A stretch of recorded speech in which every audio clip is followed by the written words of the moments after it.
तो दोस्तों हम यहां पर बात करेंगे रिसोर्स एलोकेशन में कि हम अपने एमपी में रिसोर्स एलोकेशन कैसे करते हैं। तो मेनली यहां पर हम बजट पार्ट को डिस्कस करेंगे, जो कि रिसोर्स एलोकेशन का सबसे इंपॉर्टेंट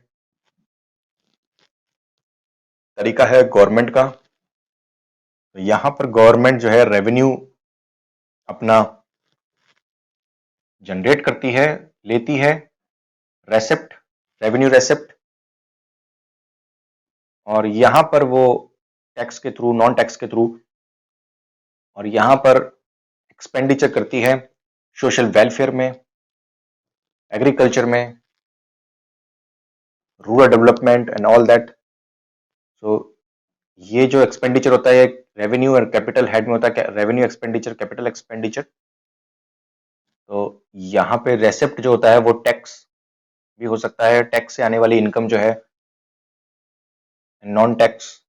यहां पर जो पैसा गवर्नमेंट के पास आ रहा है उसका एक्सपेंडिचर, सेम जैसे हमारे घर में होता है, हमारी इनकम आती है और यहां पर हम एक्सपेंडिचर करते हैं। तो गवर्नमेंट यहां पर स्कीम्स में डिपार्टमेंट्स, ऑफिसर्स को सैलरी देने के लिए, और डिपार्टमेंट्स के थ्रू ये स्कीम्स चलती हैं। यहां पर हम देखेंगे तो जीडीपी ग्रॉस जीडीपी स्टेट की हमारी GSDP of Madhya Pradesh in 2019 and 20 at current price में देखें तो 9 लाख करोड़ का कुछ फिगर बनता है। एस्टीमेट है ये 2019-2020 के। तो 9 लाख करोड़ का हमारा जीडीपी है। मतलब कि जीडीपी उत्पादन इस वर्ष कितना हुआ है, पिछला वर्ष कितना हुआ था, इसका देता है। ये 14.2% हायर है पिछले साल से।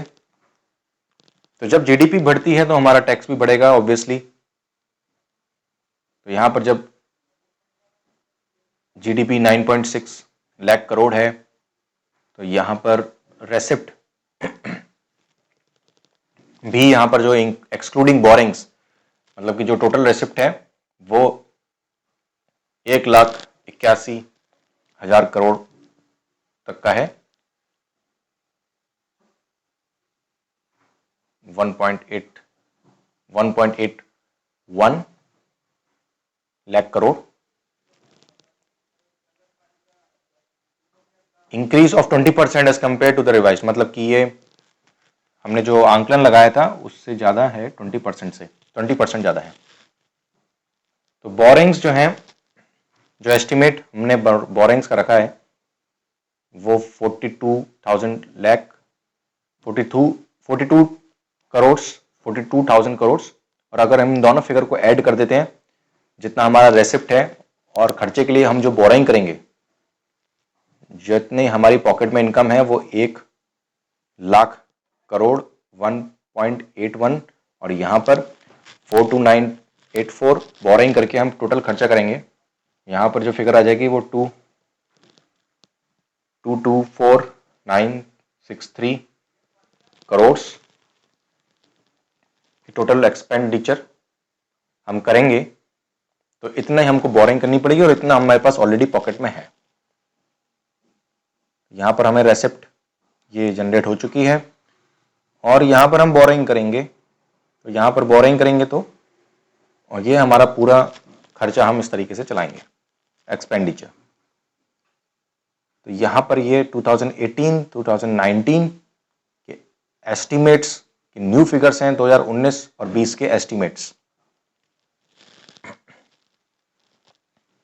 अगर हम टैक्स स्ट्रक्चर में देखें एमपी के, तो यहां पर जो टैक्स रेसिप्ट है, रेसिप्ट का पार्ट है टैक्स, यहां पर फर्स्ट रैंक पे, second rank and third rank.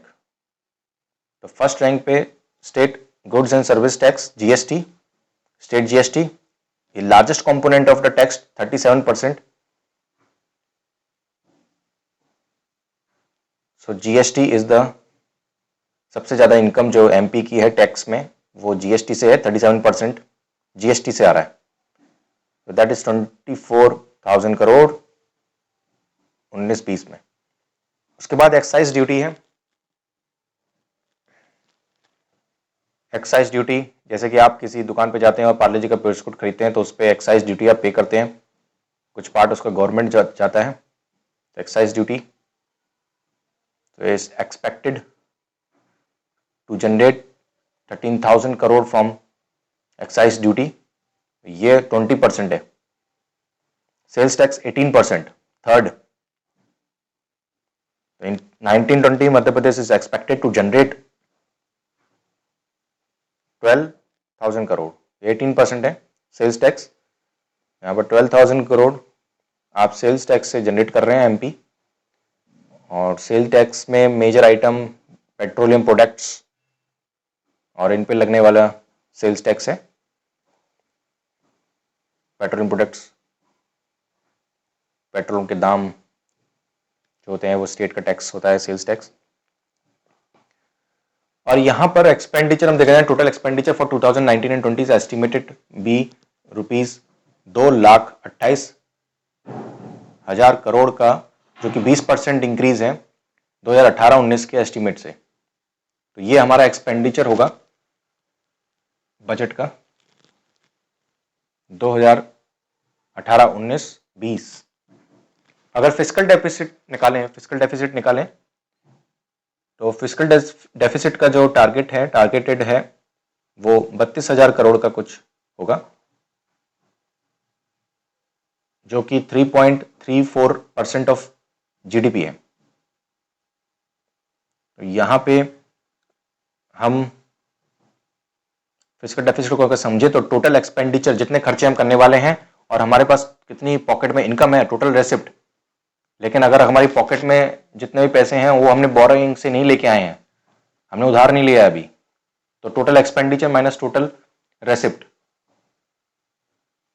आपको मालूम चल जाएगा कि फिस्कल डेफिसिट शो करता है। फिस्कल डेफिसिट के लिए आपको अलग अलग तरीके से बोरोइंग करनी पड़ती है, तो उधार लेना पड़ेगा आपको।